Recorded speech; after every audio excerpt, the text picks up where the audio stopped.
Բարև ձեզ, հարգելի ժողովուրդ, բարև երկիր, բարև ազգ։ 5 տարի առաջ այսօրը սկսեց այսպես կոչված երկրորդ Արցախյան պատերազմը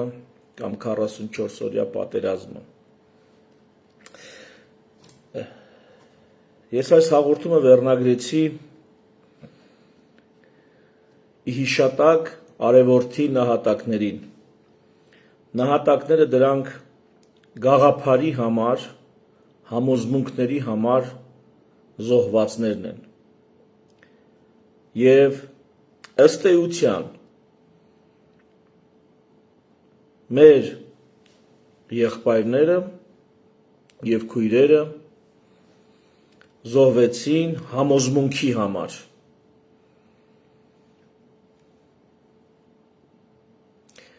Այն համոզմունքի, որը այսօր վերափոխվում է, հերքվում է, վերաֆորմատավորվում է որպես իրական Հայաստանի կոնցեպտ։ Ինչու՞, որովհետև այդ համոզմունքով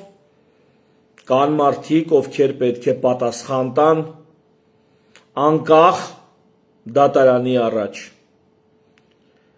Այդ համոզմունքով, այդ համոզմունքի շարունակությունը ենթադրում է արդարադատության առաջ ծնկի գալ երկու ոտքով, ոչ այնպես, ինչպես Նիկոլ Փաշինյանը ծնկի եկավ ՔՊ ժողովի ժամանակ, մի ոտքով, այսպես խրոխտ ու ծնկի եկավ սեփական կուսակիցների առաջ, որոնց մի մասը հանցակից են Նիկոլ Փաշինյանին։ Բանդայի պարագլուխը ծնկի է գալի մի ոտքով, գիտեք ինչի մի ոտքով, որտեղ դա թատրոն է։ Դա ներողություն չի, դա զղջում չի, դա թատրոն է։ Իսկ թատրոնի մեջ պետք է առաջնորդը վեհերևա, ոչ թե ծնկի եկած խեղճացած։ Իրականում զղջում ապրողը այդպես վեհ ու խրոխտ չի լինում, գլուխը կախած, մի նկար են դրել, որ հեսա մի լավ լողացան ու կմաքրվեն։ Այն պատասխանատվությունից, որը իրանք չեն տվել ու որին չեն ենթարկվել։ Ես այս հաղորդումն անում եմ մի քանի հարցերի պատասխանելու համար։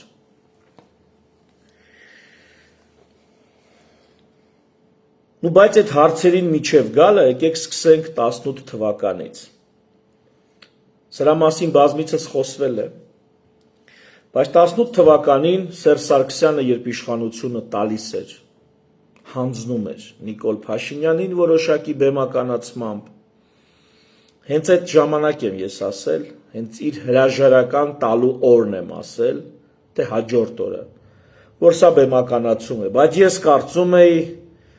որ լավ նպատակներով բեմականացում, ոչ թե ծուղակ, որի մեջ պիտի գցեն ազգին մոլորեցնելով մի ամբողջ ժողովուրդ։ Հենց նույն այդ ժամանակ թուրք ադրբեջանական զորավարժություններ էին, Նախիջևանում, Ադրբեջանում, չգիտեմ ովքեր կհիշեն։ Այդ զորավարժությունները ավարտվեցին, չգիտեմ ովքեր կհիշեն, Բաքվի ամբողջական հոսանքազրկումով, որը տևեց ահագին ժամեր, հետո հոսանքը վերականգնեցին ու էլի նորից եղավ հոսանքազրկում։ Այդ ժամանակ իմ կարծիքով դա ակնարկ էր ինչ-որ ուժերի կողմից, որոնք արգելակում էին Ադրբեջանին, ասում էին ոչ հիմա ժամանակը չի։ Նրանք զորավարժությունով սպառնում էին Հայաստանին եւ Արցախին, ու ինչ-որ մեկը, իմ կարծիքով, Բաքուն տոտալ մետրոներով ամեն ինչով տոտալ հոսանքազրկելով նշան էր անում, որ դրա ժամանակը չի։ Իսկ ես կարծում եմ, որ եկել էր ժամանակը, որ Սերժ Սարգսյանը պետքա առնվազն 5 գրաված կամ ազատագրված, ինչպես կուզեք անունը դրեք, շրջանները պիտի վերադարձներ։ Ու Սերժ Սարգսյանը մինչ այդ արդեն վերադարձնելու առիթ ունեցել է 2016 թվականին, երբ եղավ Սասնա-Ծռեր ՊՊԾ գնդի գրավում օպերացիան, որը ինձ համար ոչ մինչև վերջ հասկանալի է, բայց որ այդտեղ կա ավանտյուրա, աֆյորա, դա հասկանալի է։ Բայց կոնկրետ ինչու՞մ է սխալը, ինչու՞մ է սուտը, իսկ որն է ճիշտը,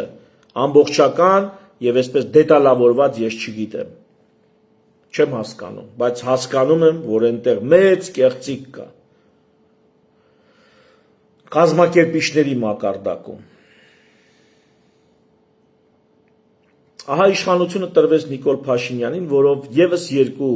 տարի ժամանակ շահեց Հայաստանը, Հայությունը, Արցախը։ Եվս 2 տարի ժամանակ շահեց։ Ու Նիկոլ Փաշինյանը քաջ գիտակցելով, որ պիտի վերադարձնի աշխարհի գերհզորները Ռուսաստան, Ամերիկա, Ֆրանսիա, ասում են պիտի 10, Թուրքիա, Ադրբեջան, ասում են պիտի 10, առանց կարգավիճակի որոշման Արցախի կարգավիճակի, պիտի 10 եւ վերջ, իսկ ավելի ստույգ կարգավիճակը պիտի լինի Ադրբեջանի կազմում, եթե հիմա չեք կարող գնալ ձեր ժողովրդին ասել, բացի Լևոն Տեր-Պետրոսյանից ոչ ոք չի համարձակվել, դա գա եւ ասի ժողովրդին։ Մնացած բոլոր նախագահները դա չեն համարձակվել, գան եւ ասեն ժողովրդին։ Եվ իբրև թե բանակցել են ինչ-որ բան, ինչ են բանակցել, ես էլ չգիտեմ։ Վերջը, դա չի էական։ Էական, որ Սերժ Սարգսյանը խուսափեց, այստեղ Ռոբերտ Քոչարյանը չի արդարանում, Ռոբերտ Քոչարյանն էլ Սերժ Սարգսյանի ու Վազգեն Սարգսյանի հետ պալատական հեղաշրջումով կասեցրին Լևոն Տեր-Պետրոսյանի կողմից պատրաստակամությունը այդ հարցը լուծելու։ Եվ հետո էլ երբեք չունեցան այն հնարավորությունը, որ ժամանակին ուներ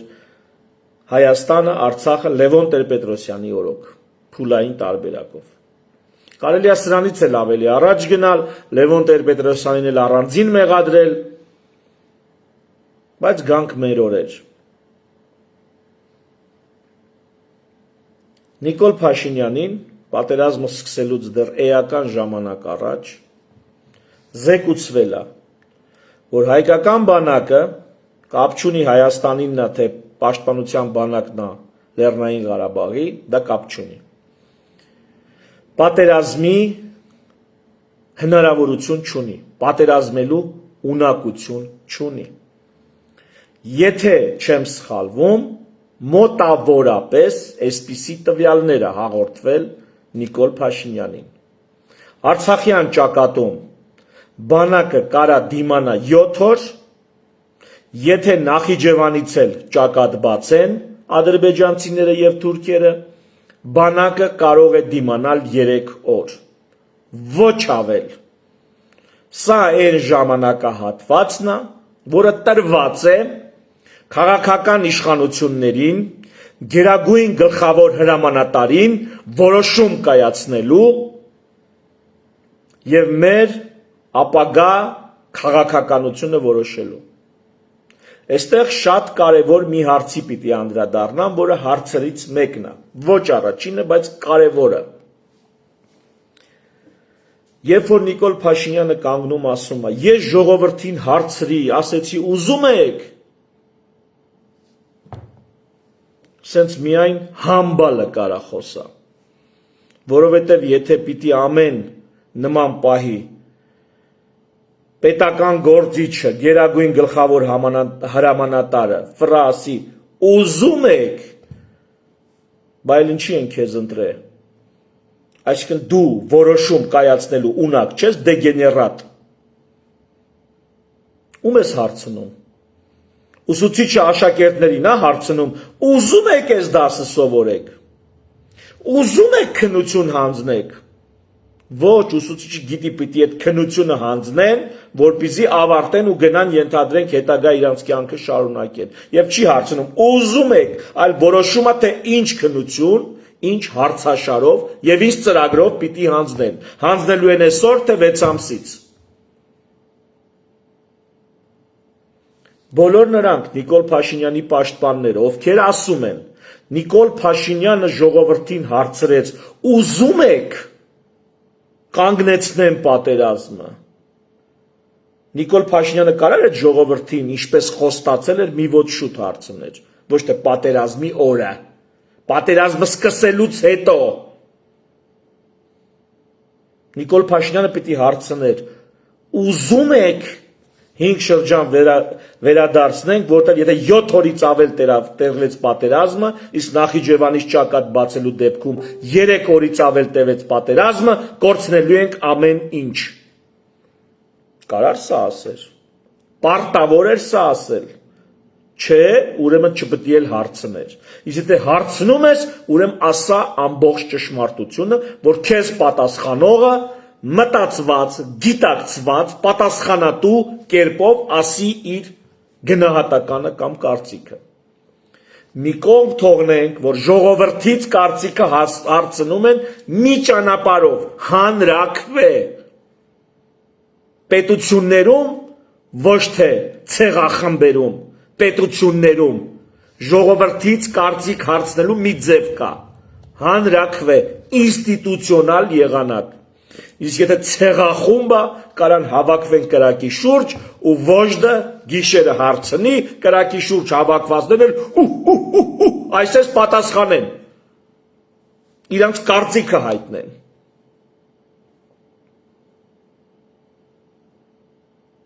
ուրեմն սա առաջի դրվագը ինչ վերաբերում է Նիկոլ Փաշինյանի հարցնելուն ժողովրդին գլուխդ պատով ես տվե թե հարցրել ես Բժշկության մեջ այսպիսի բան կա, սա շատ կարևոր կետ է, ես ուզում եմ մենք լինենք գիտակցված, իմ ընկերներն ասում են Հայկ, դու հաճախ ժողովրդի ինտելեկտին ես հղում անում, այնինչ հույզերին պետք է հղում անես, պիտի հենվես ոչ թե մարդկանց ինտելեկտի, այլ հուզականության վրա, ինչ անեմ, ես էլ այսպիսին եմ, ինտելեկտով եմ կարողանում հաղորդակցվել, հույզերով էլ կարամ, բայց դա լուրջ խոսակցություն չի լինի արդեն Բժիշկը երբ որ պացիենտին ասում է ուզում ես այս բուժումը կամ այս վիրահատությունը եւ նա ասում է չէ բժիշկը պարտավոր է պացիենտին ներկայացնի այդ վիրահատության ձևը եղանակը դրա կողմնակի ազդեցությունները հնարավոր ռիսկերը ամեն ինչ հրաժարվելու դեպքում ինչա լինում այդ ամեն ինչն էլ պիտի ներկայացնի ու նոր ստորագրություն է դնում հիվանդը որը կոչվում է տեղեկացված համաձայնություն ուշադիր կոչվում է տեղեկացված համաձայնություն եթե օդի մեջ ասում է չէ չեմ ուզում չես կարող ասես դե ստորագրի նա պիտի տեղեկացված լինի որ ասի ուզում է թե չի ուզում իմ ընկերս վիրաբույժ Մոսկվայում մի կլինիկայում էր աշխատում որտեղ կար այսպիսի կարգ Ասում է գալիս է պացիենտը, խոսում է վիրաբույժը, բժիշկները բացատրում են և ենթադրենք նա ասում է ոչ չեմ ուզում, տեղեկացված համաձայնություն է տալի կամ անհամաձայնություն է տալի, որ չեմ ուզում վիրահատվեմ։ Ասում է այդ պացիենտին չեն թողնում ստորագրի գնա, կանչում են ամբողջ հիվանդանոցի պատասխանատու հերթապահին, ով սովորաբար լինում է գիտությունների դոկտոր կամ թեկնածու, պրոֆեսոր կամ դոցենտ։ Գալիս է պրոֆեսորը, ամբողջ հիվանդանոցի պատասխանատուն։ Նա միշտ լինում է տարիքով ավելի ավագ, ավելի բարձր փորձառությամբ, ու նա է փորձում բացատրի, համոզի, հիմնավորի, սովորացնի պացիենտին, որ տվյալ միջամտությունը, վիրահատությունը անհրաժեշտ է իր առողջության եւ կյանքի համար։ Եվ եթե նրան էլ պացիենտը ասում է ոչ չեմ ուզում, հրաժարվում եմ, ընկերս ասում է էլի չեն թողում ստորագրի, կանչում են հիվանդանոցի հոգեբուժին, հերթապահ հոգեբուժ կա, այդպիսի հաստիքով, ով գալիս է եւ գնահատում է արդյոք տվյալ պացիենտը մեղսունակ է, ողջամիտ է, արդյոք ապրումների, էմոցիաների տակ չի, արդյոք նրա չհամաձայնվելը, հրաժարվելը ադեկվատ, սթափ հոգեվիճակում եւ գիտակցականում է։ Կարող է մարդը հուզված է, կարող է հարբած է, կարող է մի ուրիշ բան կա։ Եվ միայն երբ հոգեբուժը գնահատում է, որ տվյալ պացիենտը ադեկվատ է որոշում կայացնելու համար, այսինքն հրաժարվելու համար տվյալ միջամտությունից, նոր պացիենտը ստորագրում է, որ ինքը հրաժարվում է այդ միջամտությունից ու գնում է տուն, կամ ուր որ գնում է, ուրիշ հիվանդանոց եւ այլն։ Իմացաք ինչ է նշանակում տեղեկացված համաձայնություն պատերազմելու ժողովրդի կողմից։ Ուրեմն առաջի կետ մարդիկ գործադիր իշխանության ղեկավար են ընտրում վարչապետ կամ նախագահ, որպեսզի նա պատասխանատվություն վերցնի իր վրա նման հարցերի ժամանակ։ Դրա համար գերագույն հրամանատար է կոչվում, ոչ միայն քաղաքացիական, այլ նաև զորքերի։ Նամանավանդ երբ որ ռազմական դրություն է, եւ չեն կանգնում ժողովրդին, հələ լայքեր տենամ, լայքերն են շատ, թե դիսլայքերն են շատ, նոր որոշեմ, կամ հանրաքվեի եմ դնում։ Երկրորդ, տվյալ պացիենտը պիտի տեղեկացված լինի, իսկ պացիենտը, ժողովուրդը տեղեկացված էր, որ դու 3-ից 7 օր դիմադրելու պոտենցիալ ունես եւ ոչ մի վայրկյան ավել, որ դրանից ավել պատերազմը շարունակվելու դեպքում մենք կորցնելու ենք ավելի ու ավելի դառնալի ու անդառնալի կորուստներով։ Տեղյակ ես, որ հիմա Նիկոլի պաշտպաններ առաջ եկեք ինչ որ բաներ եք փորձում հիմնավորել։ Ոչ, տեղյակ չէր։ Նիկոլի ստատուսն է այդ օրվա անվտանգության խորհրդի նիստ ենք անում, դրանից հետո ազգային ժողովում ելույթ ունեցել։ Հիմա հարց։ Անվտանգության խորհրդի նիստում ինչ է զեկուցվել։ Եղել է արդյոք այնտեղ բանակի հրամանատարությունը, իհարկե եղել է։ Եվ ինչ են ասել, պաշտպանության նախարարը ինչ են ասել։ Հրապարակեք, ես չեմ ասում, թղթերը հրապարակեք, թե Մինսկի խումբը ինչ էր ձեզ առաջարկում 19 թվականին, որից դուք հրաժարվել եք։ Դուք ինձ հրապարակեք անվտանգության խորհրդի նիստի ձեր զրույցն ու եզրահանգումը։ Ինչ էին ասում այդտեղ։ Կփրթենք, թափենք, պրոբլեմ չկա, հա։ Թեկուզ ազգային ժողովում հիմա վիդեո են տարածում, որտեղ Էդմոն Մանուկյանը կամ ասա վայ մամա ջան, ԲՀԿ-ից մի խոսքով Զոհրաբյանը, Նաիրա Զոհրաբյանը ասում են, որ պետք է պատերազմենք եւ այլն, իա։ Դուք ներկայացրել եք ազգային ժողովին, որ մենք չունենք պատերազմելու պոտենցիալ,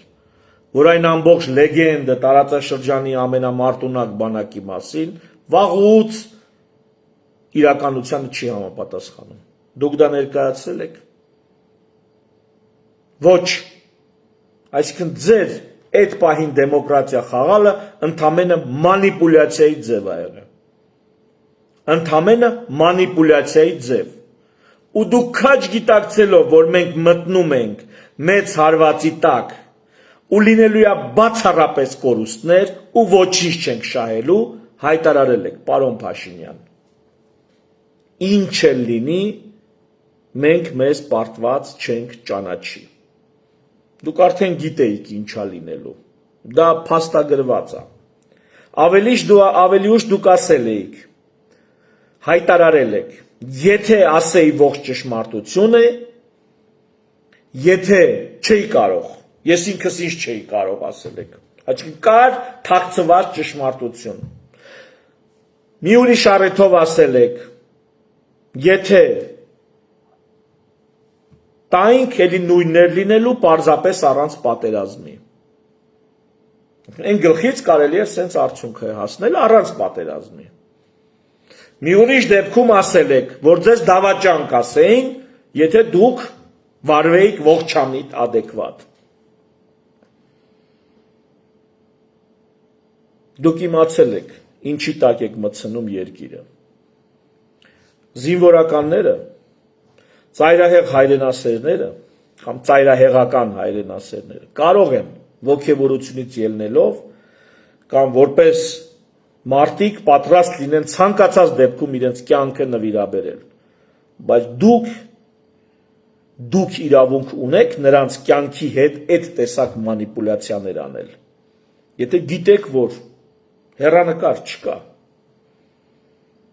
2 տարի ժամանակ եք ունեցել, որևէ էական դրական տեղաշարժ չեք արել, բացի այդ կլուբնիկներից, մեկ է սուրերից, որոնք չէին կրակում, թռնեին էլ օդի մեջ խոցվելու էին։ 2 տարի ոչինչ չեք արել, ոչինչ։ Իսկ դուք եղել եք 2 տարի բանակի գլխավոր պատասխանատուն, վարչապետը։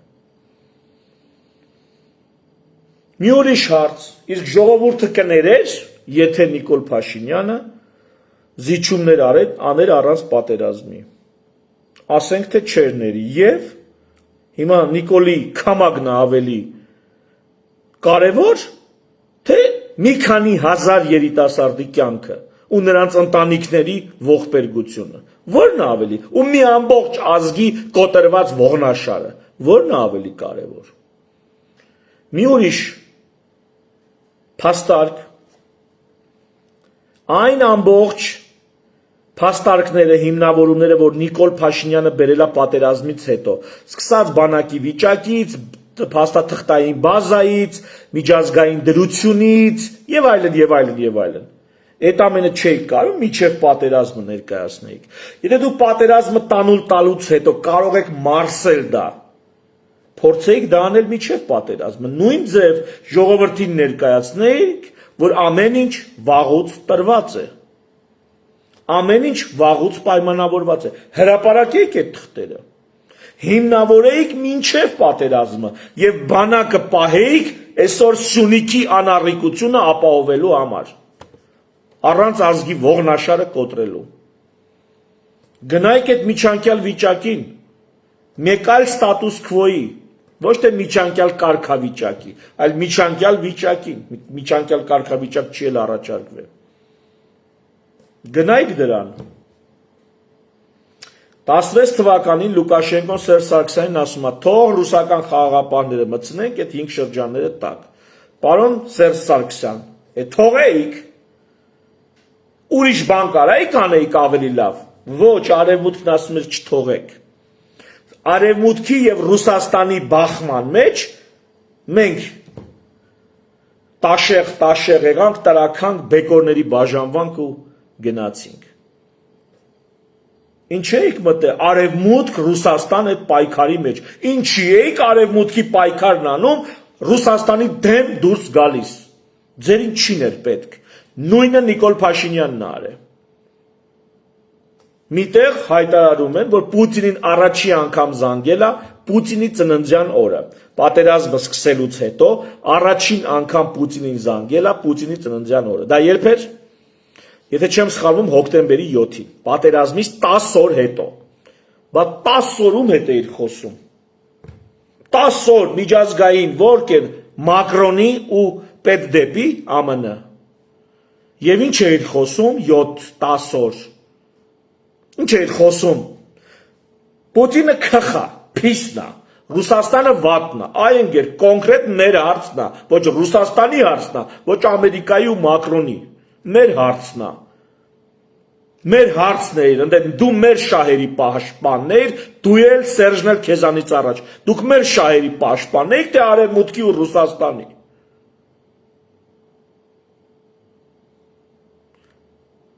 Եվ առաջի անգամ Պուտինի ծննդյան օրը զանգում շնորհավորում է, ձեռի հետ ասում է, բա սենց է վիճակը։ Անկախ էիր խաղում, բան չէր այդքան կախման մեջ, Մակրոնից ու պետդեպարտամենտից ԱՄՆ։ Եվ ինչ արեց Մակրոնն ու ԱՄՆ պետդեպը, կանգնեցրեց պատերազմը։ Իսկ Պուտինը առնվազն հոկտեմբերի 19-ի համար, երբ զոհերի կեսն էինք տվել այն ընդհանուրի, որ հետո պիտի լինի, մինչև 44 օրի ավարտը, էլի առաջարկել է։ Ու ըստ Պուտինի ինչ որ արևմուտքը, թե Մակրոնը ավելի լավ բան է իբր թե առաջարկե, դուք հրաժարվել եք, հետո գնացել եք Միացյալ Նահանգներ ու Միացյալ Նահանգներում 3 մատի կոմբինացիա ստանալուց հետո վերադառնում եք, երբ որ արդեն Շուշի են ձեզնից ուզում։ Ու սպասում եք, թե Շուշին երբ պիտի գրավեն, որտեվ էդ էին ուզում, Ռուսաստանը էդ է խոսացել։ Ցավոտ զիջումների ձեր հայտարարությունը հիշում եք պարոն վարչապետ, ժողովուրդը դժգոհեց, որտեղ դուք եք նաստրոյն արել, հաղթելու ենք, դուք եք խոստացել, հաղթելու ենք, իմանալով, որ շանս չունենք։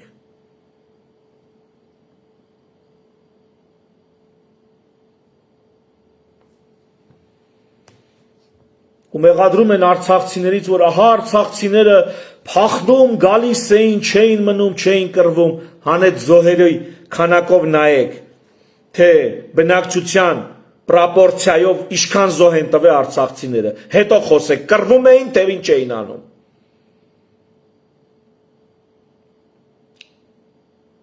Մարդկանց տանում էիք այնտեղ անտեր թողում, հետո առանց բանի դատու դատաստանի, որպես դասալիկ ուղևորում, ճամփու դնում դեպի Մայր Հայաստան, որտեղ մարդիկ գալու ասում էին ինչա կատարվում։ Ու այդ ոգևորության ալիքը նստում էր։ Պետական ծրագիր չէր, պարտվելուն ուղված։ Պետական ծրագիր չէր, բարոյալքել սեփական ժողովրդին, ինտերնետը չանջատել, չմոբիլիզացնել, ուժերը։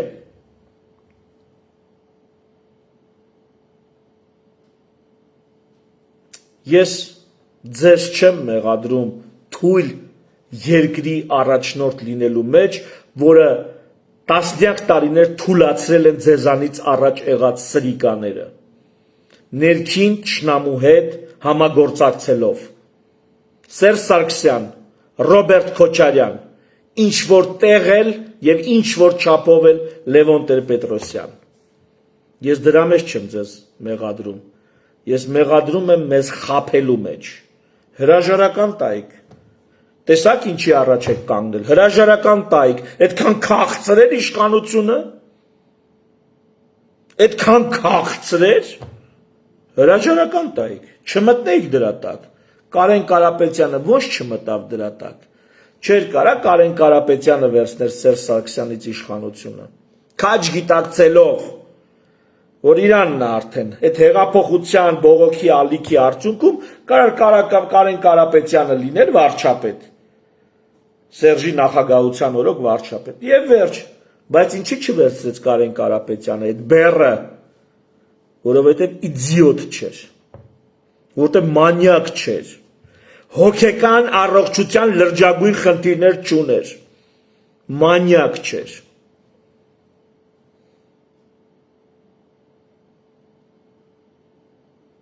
Դու էլ հրաժարվեիր, բայց դու մանյակ ես, դու ոնց կհրաժարվեիր։ Քեզ հանդուրժել ենք, ընտրված ես եղել, ճար չունեինք, գոնե 21 թվին, հանդուրժել ենք, ասել ենք, գոնե Զանգեզուրի հարցը անառիկ, անձեռմխելի կպահի։ Գնացիր Ամերիկա, անխոչնդոտ ճանապարհ խոստվեցիր, դու կդրվել ես քնությունից, համբալ, դու քո հետի այդ եզերն էլ հետը, տղեկ դատարանի առաջ եք կանգնելու, աղջիկների համար այդ բանը չեմ ասի, բայց տղեկ դուք դատարանի առաջ եք կանգնելու, ու արդարադատությունա ձեր հանդեպ լնելու, հելեկոտ իջնեք ցած, այս ազգը ձեզ արդարադատության է ենթարկելու, չեք պատկերացնում։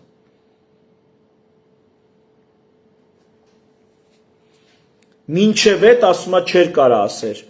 ես լինեի ինչ կանեի, կհավաքեի նախագահներին, կխոսայի, կձայնագրեի, կքննարկեի, ամբողջ այդ ինչ անենք, ոնց անենք միասին,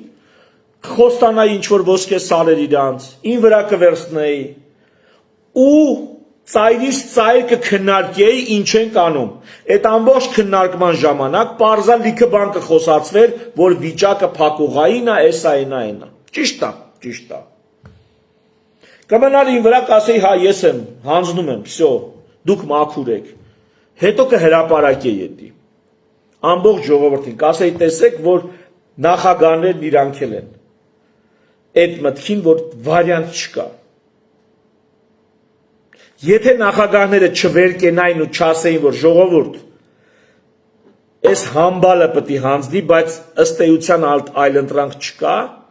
ես այդ գաղթի ձայնագրությունները կհրապարակեի։ Միշտ կա լուծում, առավել ևս ընդեղ լնես ու լուծում չունենաս, մանյակ,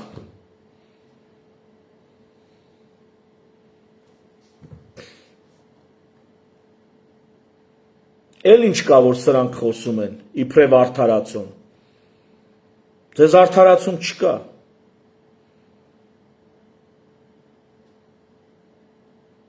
դուք գիտակցված, իմանալով, որ բանակը ի վիճակի չի, երկիրը ի վիճակի չի մեծ պատերազմի, գնացել եք այդ պատերազմին դավաճան չկոչվելու համար, հիմա էլ հետույքները ճղելով ապացուցում եք, որ դա այդպես է, ու դրա համար էլ Սերժենց եք պահել, Քոչարյանենց եք պահել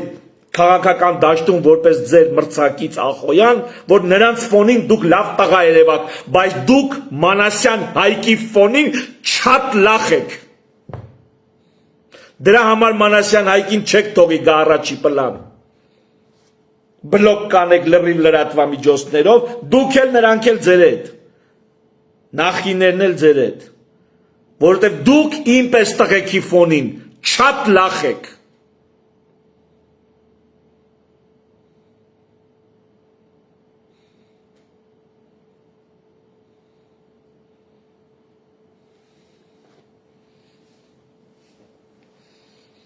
Նիկոլենք արտաքին թռչնամու հետ համագործակցելով երկիրը տուրն են տվել, Սերժ Սարգսյան, Ռոբերտ Քոչարյան ներքին, այդ թվում որոշ չափով նաև Լևոն Տեր-Պետրոսյան, ներքին թշնամու հետ համագործակցելով երկիրը տուրն են տվել։ Արտաքին թշնամին Ադրբեջանն ու Թուրքիերն էին, հիմա էլ են, ներքին թշնամին գող ավազակ թալանչի կաշառակեր մորթապաշտ բանակից թռած ով ասես։ Ու հիմա Նիկոլենք Սերժով մեզ վախացնելով, ներքին թշնամով մեզ վախացնելով, արտաքին թշնամուն են գնաց այդ տակը պարկե, Սերժենք էլ արտաքին թշնամիով մեզ վախացնելով, գնաց է ներքին թշնամու հետ էին համագործակցում ու հանցակցում։ Էս է իրականությունը։ 18 թվին եկել էր հանձնելու պահը, ստիպված գցեց Նիկոլի վրա, որ ինքը պրզնի։ Նիկոլը ձգեց մտավ պատերազմի մեջ հույսով, որ մի շաբաթում պատերազմը կպրծնի, ինքն էլ այդ 5 շրջանա, 7 շրջանա, չգիտեմ, կտա, կասի դե էս է, ստիպված։ Պատերազմը սկսավ, Նիկոլը տեսավ, որ պատերազմը չի պրծնելու, Ալիևը կանգ չի առնելու, ոչ Մակրոնն է կարում, ոչ էլ իր պետդեպարտամենտն ամենայի կանգնացնում այդ պատերազմը, որտեղ նրանց այդ պատերազմը կանգնացնել պետք չի, նրանք պետք է դեռ Միջին Ասիայից դեպի Եվրոպա էներգակիրներ արտահանեն։ Գոբլի պլան հլեն թվից, Օզալի պլան 92 թվականից։ Նրանք այդ պլանը պետք է իրականացնեն։ Իսկ դրա համար պետք է որ Ղարաբաղի հարցը դուրս գա տարածաշրջանից։ Իսկ դրա համար պետք է որ այս հորթը համոզված հույսը իրանց վրա կապի։ Պատերազմը չկայնացրեց։ Մակրոնն ու Ամերիկան։ Ռուսներն ասին, մենք մեր իրանց շահերի համար, իրանք շահերը, որոշակի պայմաններով կարան։ Ոչ մի դեպքում չհամաձայնվել։ Չհամաձայնվեց։ Վերջում մեկը համաձայնվեց, բա միջև վերջ չհամաձայնվեիր, դե հենց տենց էլ եղավ, միջև վերջ չհամաձայնվավ, վերջում ի հեճուկս քեզ ռուսները Ադրբեջանի հետ էդի արեցին, ի հեճուկս քեզ ու քո Մակրոնու պետդեպերի,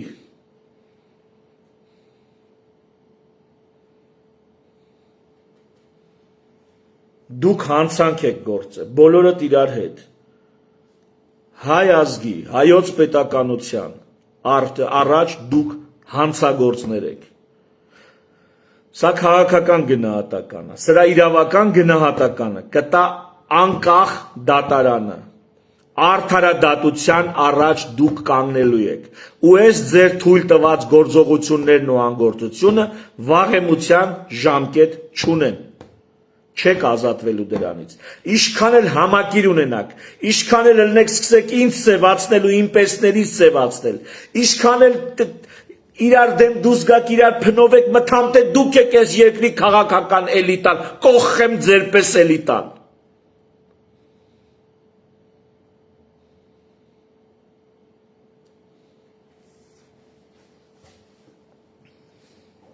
հիմա էլ ծնկի ագալի հայոց սնուցող մայրեր, այ պիղծ, ինչ անուն տալիս ես պղծվում է բերանիդ մեջ, ինչ Հայաստանի, հայոց էլ չի ասում, Հայաստանի, էլ հայոց չկա, հայոց լեզուն ինչ է, Հայաստանի լեզու է, համբալ,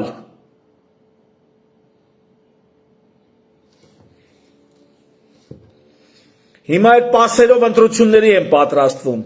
նրանք իմպիչմենտ են սկսել, նրանք էլ իբր թե չեն ուզում, հեսա մտածում են արտահերթի գնան թե չէ, այսօր Սերժականները, երեք Քոչարյանականներն էլ միացան, ու Նիկոլը պասերով ուզում են արտահերթի գնան,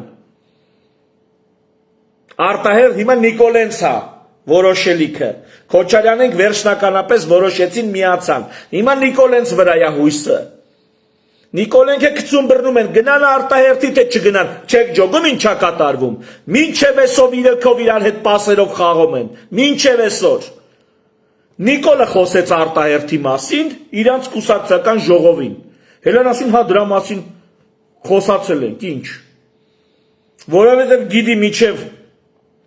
հունիս եկող տարվա կարողա չձգեն, այս իրանց ռեյտինգից կարողա ռտարն էլ չմնա, Ընդ արանքը եվրոպացիներ պետք է բերեն բան,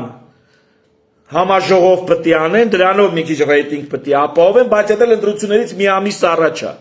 կարող է այդ էֆեկտը չտա։ Ու հիմա Սերժը, երեք միացան Քոչարյանականները, Սերժականները, երեք միացան Քոչարյան, հիմա էլ Նիկոլենք սպասում են արտահերթի գնան թե չէ, իմպիչմենտ են անում, նայում ես ողջամիտ չի, չէ, ինչ իմպիչմենտ, այ մարդ Ով կգա ձեր հետ կքվյարկի, Նիկոլը քանի հոգի է պետք, կուղարկի կասի գնացեք կվյարկեք էտանք արտահերթի, հասկանում եք ինչ են բերում միջև այսօր մեր գլխին, այսենց, այս շիտեղ դրած քշում են, նախրիտեղ դրած քշում են,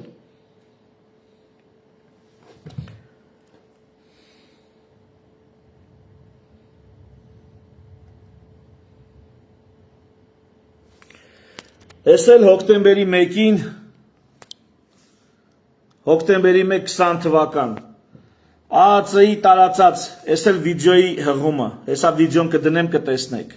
ես էլ ԱԱՑ-ի տարածած քարտեզը, որտեղ Շահումյանը մեր կողմից է, Աղդամը արդեն հանձնած է, Ֆիզուլին հանձնած է, պատերազմի 5-րդ օրն է, 4 օր հետո պատերազմից, ուրեմն Ջաբրայիլը հանձնած է, Ֆիզուլին հանձնած է, Աղդամը հանձնած է, Ես քարտեզը այն ժամանակ եմ տեսել ու հրապարակել։ Ես էլ այդ վիդեոն ձեզ եմ ցույց տալի, հիմա այդ վիդեոն մի հատ ձենը բարձրացնեմ, որ լսեք։ Այդ ժամանակվանից արդեն կասկածը սիրտս էր։ Չնայած միջև էլ սիրտս էր, բայց ավելի մեծ վախ ընկավ։ Գործունեություն իրականացնելու համար ցուցաբերել է այլ օգնություն՝ ի վնաս Հայաստանի Հանրապետության տարածքային անձեռնմխելիության եւ արտաքին անվտանգության։ Այսպես, քրեական գործով որպես մեղադրի Այդ քարտեզը տեղից է, այս էլ ազգային անվտանգության պաշտոնական կայքը։ Տեսակ։ Իրանց պաշտոնական կայքը։ Միջև հիմա այդ վիդեոն իրանց կայքում է։ Իվանաս Հայաստանի Հանրապետության տարածքային անձեռնմխելիության եւ արտաքին անվտանգության։ Այսպես, քրեական գործով որպես մեղադրյալ ներգրաված անձ։ Տեսակ։ Իսկ ստե ասում էին եկեք, մեզի կոնկրետնի թիվ է պետք, կոտորել, որ չասեն դավաճան, բայց այդ տղեկը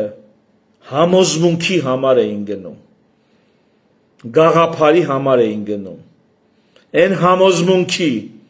որի կենթանի շարունակությունը հետևյալն է, սրանք պիտի կանգնեն արդարադատության առաջ ու ծնկի եկած երկու